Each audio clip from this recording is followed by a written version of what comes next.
Junta-se a este jornal a partir dos estúdios do Porto. Paulo Moraes, membro da direção da Associação Cívica Transparência e Integridade. Muito boa tarde, obrigada por estar connosco. Como é que a sua associação vê estes esquemas agora trazidos a público com esta dimensão? Boa tarde. As offshore não são em si um instrumento de corrupção. São um instrumento para esconder o dinheiro que resulta da corrupção. Portanto, não há propriamente aqui nenhuma novidade. Há novidade de se tornar público toda esta informação, o que é muito positivo.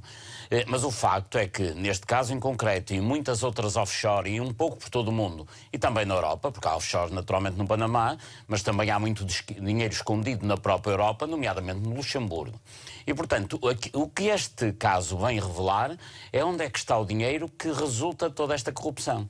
E quando nós falamos de milhares de milhões de dólares, de milhares de milhões de euros, isto são as comissões de negócios públicos em que alguém vai, digamos, ter proveito próprio. Agora imagine quanto é que o povo não terá perdido, porque se as pessoas, nomeadamente os políticos, escondem o dinheiro nas offshores, é porque a sua proveniência não é, obviamente, clara.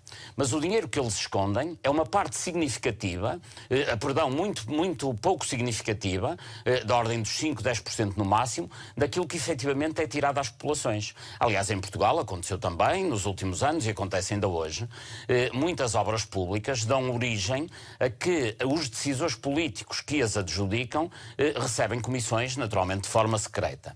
Ora, essas comissões normalmente, que até as empresas que as dão chamam muitas das vezes de parte pré-comercial do negócio, essas comissões são da ordem dos 5 a 10% do negócio. O que quer dizer que este dinheiro representa apenas uma pequena parte de tudo aquilo que o povo perde em negócios que são normalmente ruinosos. E depois acontece mais tarde, o que aliás mostravam em peças há pouco, que é vê-se autoestradas cujo piso tem aluimentos. Porquê? Porque houve falta de fiscalização, a obra foi mal feita e houve conivência de políticos e de dirigentes públicos que permitiram que as obras não se fizessem de forma adequada, naturalmente recebendo comissões. Ora, essas comissões são escondidas em offshore, ora no Panamá, como estas de que aqui falamos, ora nas Ilhas Cayman, ora no próprio Luxemburgo dentro da União Europeia. Isso tem que deixar, obviamente, de acontecer. Porque se é verdade, e gostava de frisar aqui o seguinte aspecto, a livre circulação de capitais dentro da União Europeia não é um problema. Não é um problema nenhum qualquer um de nós pegar em 10 mil ou 20 mil euros e ir depositá-lo num banco na Alemanha ou num banco aqui ao lado em Espanha. Isso não é problemático. O que é problemático, no nosso ponto de vista, é que esse dinheiro fique escondido, que não se possa saber a sua origem. Por isso que eu acho que tinha que acontecer desde já, para além de muitas outras medidas, mas desde já era, pelo menos a nível da União Europeia, acabar o segredo bancário. Os cidadãos mais ou menos ricos, mais ou menos milionários, poderiam livremente circular com o seu capital, enfim, até por questões fiscais, daria isso de barato. Agora teria que se acabar de uma vez por todas com o segredo bancário, até porque nós sabemos que temos hoje em Portugal também uma classe política, uma parte dela muito rica, que tem alguns sinais exteriores de riqueza, anda em carros de luxo, tem casas que não são compatíveis com os seus salários, mas para além disso há muito dinheiro que está escondido e de uma vez por todas convinha descobrir onde é que esse dinheiro anda e quem são os seus proprietários. E nesse Moraes, sentido... Quando olhamos para este esquema agora trazido a público e se vê que há pelo menos 70 nomes de chefes de Estado e de Governo envolvidos, com uma empresa de advogados que aparentemente serve para disfarçar a origem do dinheiro e a circulação do dinheiro, parece-lhe perante isto que alguém que esteja no poder na União Europeia queira acabar com o segredo bancário? É que isto para os adeptos da conspiração é um paraíso, não é? São os grandes da Europa e do mundo todos a tentarem esconder o dinheiro. É verdade, tem razão, mas eu separaria isto em dois aspectos. Uma situação é quando falamos de pessoas como Gaddafi, como Ben Ali, estou a falar de dirigentes corruptos africanos ou asiáticos, estou a falar de ditadores. Esses políticos utilizam as offshore não é propriamente para esconder o dinheiro, porque esses políticos normalmente usam os seus países como se fosse propriedade sua e, portanto, roubam sem qualquer vergonha. E esses políticos políticos utilizam as offshores para verem o seu dinheiro livre dos mercados onde normalmente atuam. Ou seja, é uma forma de expatriarem os seus capitais. Não me parece que Gaddafi alguma vez tenha tido preocupações de mostrar ao seu povo que não era sério. Essa questão não se levanta. Portanto, eu distinguiria este tipo de situações entre o que são os ditadores, os líderes corruptos africanos ou mesmo na América do Sul. Neste caso, as offshores têm uma função.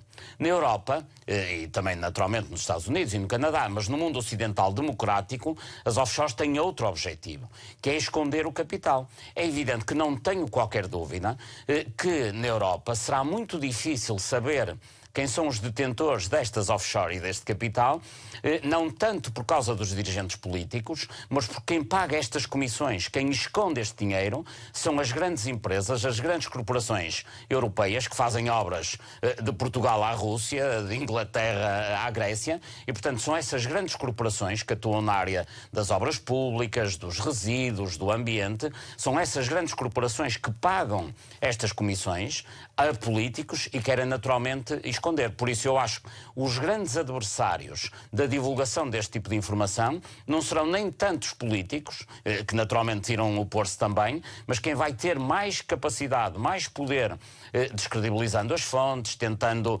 digamos, matar o mensageiro que traz esta informação, que é, como sabemos, verdadeiro, são as grandes empresas europeias, pois são essas grandes empresas europeias que ao longo dos últimos 30 anos têm pago comissões milionárias a quem decide obras públicas, como digo, de Inglaterra a Portugal, e estou a falar daquelas grandes obras públicas das parcerias público-privadas, das autoestradas, dos aeroportos, da ferrovia, todas essas grandes obras públicas, as privatizações e enormes negócios dão origem a grandes comissões que são recepcionadas por políticos, mas que são pagas por essas grandes corporações que seguramente tudo farão para que esta informação seja divulgada. Porque tão importante como saber quem recebeu as comissões é saber quem as pagou. Quem as pagou. Paulo Moraes, muito brevemente, para terminar, a TVI sabe que há, para além deste empresário já divulgado, natural de Portugal, há outros portugueses que ainda não foram ainda identificados e instituições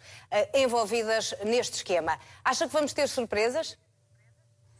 Não, infelizmente, em termos de roubalheira, peço desculpa da expressão, as surpresas já não existem, porque já estamos tão habituados que já nem chegam a escandalizar-nos. Agora, o que eu gostaria é que, se eventualmente houver decisores políticos portugueses ou da administração envolvidos nestas matérias, que o capital seja imediatamente confiscado e expropriado. É fundamental que, se houver comissões pagas e escondidas nestas offshore por via de negócios públicos, é fundamental que a Justiça consiga recuperar esse capital através do Gabinete de Recuperação de Ativos, que atua na Polícia Judiciária, com o acompanhamento do Ministério Público, à semelhança do que, aliás, se tem feito já ao longo destes últimos anos noutros países. É fundamental que, se alguns dos receptadores destas comissões colocadas nessas offshores forem decisores públicos por via de negócios públicos, que o dinheiro seja recuperado, e eu gostaria muito que isso acontecesse. Paulo Moraes, obrigada por ter estado connosco. Boa tarde.